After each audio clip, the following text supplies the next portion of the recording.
Novel جو ٹلے تو جہاں سے گزر گئے، اگلی قسط۔ حالانکہ موجودہ حالات نے اسے بتا دیا تھا کہ روبی ایسا کبھی ہونے نہیں دے گی، مگر منصور کو تو اپنا وعدہ یاد ہوگا۔ اسی مہم سی امید سے نے اسے بار بار اسے جینے کی آرزو پیدا کی، ورنہ تو وہ کب کی سنگسار ہو کر مر گئی ہوتی۔ اس نے تو کمرے میں بند آنے والے بچے کے لیے نہ جانے کیا کیا تیاری کر لیا تھا، اور انہیں سینے سے لگائے ممتا کو تسلی دیا کرتی تھی۔ کتنا ظلم کرتا ہے مرد عورت پر۔ کیا تھا اگر اس کی ممتا کی تسکین کے لیے ہی صحیح منصور ایک بچہ گود لے لیتا تو؟ آخر فرعون نے بھی تو بیوی کی ممتا سے مجبور ہو کر موسیٰ کو اپنے گھر میں پالنے کی اجازت دی تھی۔ مگر ایک صبح جب وہ سو کر اٹھی تو منصور اسے کچھ گھبرایا سا لگا۔ اسے لگا وہ کہیں جانے کی تیاری میں ہے۔ اس نے سنا منصور فون پر بات کر رہا تھا کہ روبی کو ہاسپٹل لے جانا ہے، آج شاید اس کے گھر میں نیا چراغ جلنے والا ہے۔ سارا یہ سن کر تمام کام چھوڑ کر روبی کے کمرے کی طرف دوڑی، جہاں روبی اپنے جانے کی تیاری کر رہی تھی۔ سارا نے شدت جذبات سے روبی کا ہاتھ پکڑا۔ روبی، میں بھی تمہارے ساتھ چلوں گی، تم بے فکر رہو۔ تم؟ روبی نے تمام تکلیف کے باوجود طنز کا تیر چھوڑا۔ تم میری امی کہتی ہیں کہ ایسی حالت میں کسی بانجھ عورت کا سایہ بھی نہیں پڑنا چاہیے۔ روبی، سارا جیسے ایک دم مردہ سی ہو گئی۔ روبی، یہ تم نے کیا کہہ دیا؟ روبی، میں… چلو روبی، گاڑی آ گئی۔ منصور کی آواز نے باقی تمام آوازیں دبا دی۔ چلو، آہستہ آہستہ چلو۔ سارا امید کر دیا ہاتھ میں لیے کھڑی رہ گئی اور وہ ظالم چلا گیا۔ سارا ان کے جانے کے بعد پھوٹ پھوٹ کر رو دی۔ یہ کیسا رشتہ ہے منصور میرا تم سے کہ تم خود بھی مجھے ستاتے ہو اور تمہاری وجہ سے روبی بھی مجھے جلاتی ہے، اور میں… یا اللہ، میں کیا کروں؟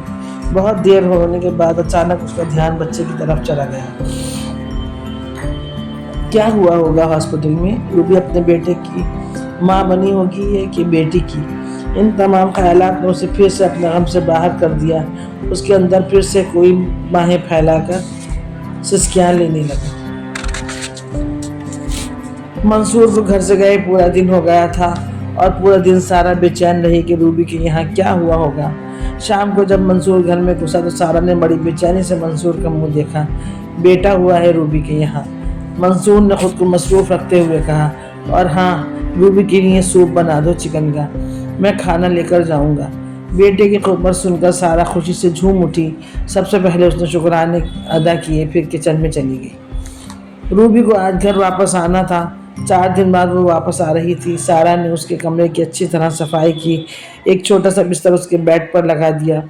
اسے انتظار تھا کہ روبی کب اس کے بیٹے کو لے کر گھر آئے گی اور کب اپنی ممتا سے بھرے سینے سے اس بچے کو دبا کر ممتا کی آگ ٹھنڈی کرے گی۔ انتظار کرتے کرتے اس کی دھڑکنیں بڑھتی جا رہی تھیں۔ پھر وہ لمحہ بھی آ گیا۔ وہ منصور گود میں بچہ لیے گھر میں داخل ہو گیا۔ پیچھے پیچھے روبی بھی نرس کا سہارا لے کر آہستہ آہستہ آ رہی تھی۔ سارا نے بے چینی سے اپنی باہیں پھیلا دی، مگر منصور اسے اندیکھا کرتا ہوا بستر کی طرف بڑھ گیا۔ سارا نے اپنے پھیلے ہوئے ہاتھوں کو خود ہی سمیٹ لیا اور خود ہی اس ننھے منھے سے بچے کی طرف بڑھ گئی۔ نہیں سارا باجی، اسے پیار نہ کرنا۔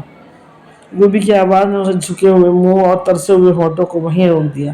ڈاکٹر نے منع کیا ہے پیار کرنے کو، گود میں لینے کو۔ روبی نے جملہ پورا کیا۔ سارا ساکت رہ گئی۔ آج منصور کی موجودگی میں روبی نے سیدھا اس پر وار کیا اور منصور خاموش تھا۔ روبی کی ناز برداریاں اٹھاتے ہوئے 2 ماہ ہو گئے تھے، مگر ان 2 ماہ میں روبی نے ایک بار بھی سارا کو اپنے بیٹے کو چھونے نہیں دیا تھا۔ منصور اسے گود میں لے کر بیٹھتا، دونوں اس کے ساتھ کھیلتے، پیار کرتے۔ منصور اس کو ایک بار بھی اپنا وعدہ یاد نہ آیا۔ ان حالات نے سارا کے ذہن میں جو اثر ڈالا اس کا اندازہ بھی کسی کو نہیں تھا۔ رفتہ رفتہ سارا اپنے کمرے میں قید رہنے لگی۔ اس کی آنکھیں بالکل ویران ہو چکی تھیں۔ جینے کی تمام خواہشات نے دم توڑ دیا تھا۔ بچے کی آوازیں اسے بے چین کر دیتی اور وہ تکیے کو سینے سے بھیج کر خود کو سکون دینے کی کوشش کرتی۔ اسی ذہنی اضطراب میں ایک دن اس نے اپنی ڈائری کھولی اور اپنا سب کچھ اسے بنا ڈالا۔ روبی منصور کی غیر موجودگی میں اس پر جو تیر برساتی، اس کا سارا کو چھلنی کر دیا تھا۔ اس نے ایک بار روبی کو سوتا ہوا پا کر عبیر کو پیار کیا ہی تھا کہ روبی کی آنکھ کھل گئی اور اس نے اسے زور سے دھکا دے کر عبیر سے اسے دور کر دیا۔ اس واقعے بعد سارا کی پھر کبھی ہمت ہی نہ ہوئی کہ وہ ابیر کے پاس جائے، مگر ابیر کی ہر آواز اس کے دل کے اندر تک بھیٹ ڈالتی اور وہ تڑپ کر رہ جاتی کہ اسے اپنے سینے میں چھپا لے۔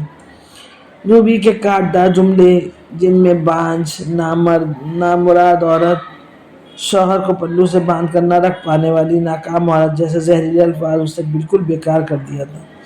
اور منصور نے تو اس دن سے ہی روبی سے تعلق چھوڑا تھا جس دن سے سارا کی طرف دیکھنا بھی چھوڑ دیا تھا۔ وہ منصور جو سارا کے بغیر ادھورا تھا، وہ منصور جو سارا کے بغیر سانس نہ لیتا تھا، وہ منصور جس نے قدم اٹھایا تو سارا کے ساتھ، وہ اب اسے پورا بھول چکا تھا۔ اب نہ اسے اپنے ادھورے پن کا احساس ہوتا اور نہ سارا کا قرب اسے یاد آتا۔ کتنی جلدی یہ مرد اپنی پہلی محبت کو فراموش کر دیتا ہے۔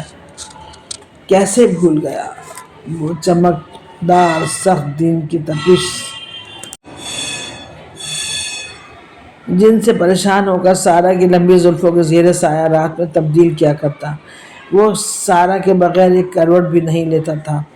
وہ کیسے سارا کے لیے کہیں نہ کوئی گفٹ لاتا نہیں بھولتا تھا۔ کس طرح وہ اپنی ہر جائز اور نامناسب بات منوا لیتا تھا۔ میں اس منصور کی آواز سارا کا نام تک لینا بھول گئی تھی۔ سارا، میں تمہارے بغیر ایک سانس بھی نہیں لے پاؤں گا۔ کتنی راتوں کو اس نے اس طرح کے وعدے کیے تھے۔ حالانکہ اگر اب وہ یہ وعدے نہ بھی کرتا تو بھی سارا اس کی بیوی تھی جو کہیں جانے والی نہیں تھی۔ کس طرح وہ فواد کے رشتے آنے پر آگ بگولا ہو گیا تھا اور سارے گھر کی مرضی کے خلاف اپنی بات منوا کر سب کو راضی کر کے اپنے آگے جھکا لیا تھا۔